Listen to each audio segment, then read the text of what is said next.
I represented a truck accident victim, and it was a very straightforward case. He was sideswiped. A truck had come into his lane and knocked him off the road and ran him into a tree.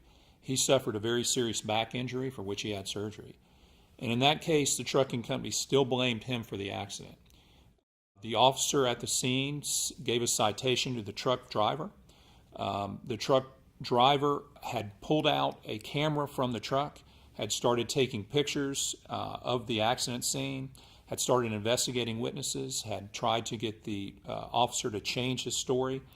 And when we deposed the driver and we would depose the trucking company's representatives, they applauded her and they said that is standard operating procedure. That's what we train our truck drivers to do. We issue them a camera, we issue them a microphone and recording device, and they're supposed to go out and try to get the evidence in their favor after the truck accident.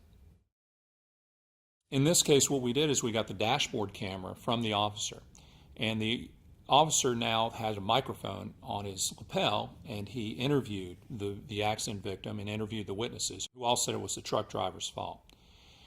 And the officers made some comments about how annoying and how aggressive the truck driver had been in trying to get the evidence in her favor.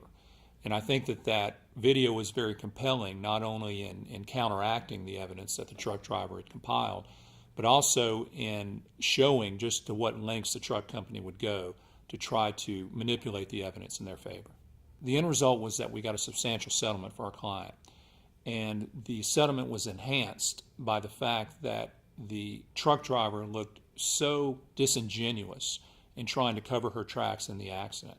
She had a terrible driving history. She had been reported not only by the law enforcement authorities on other occasions, but people had dialed in on the number on the back of the truck, the 1-800 number, and complained about her sideswiping other vehicles before the incident involving my client.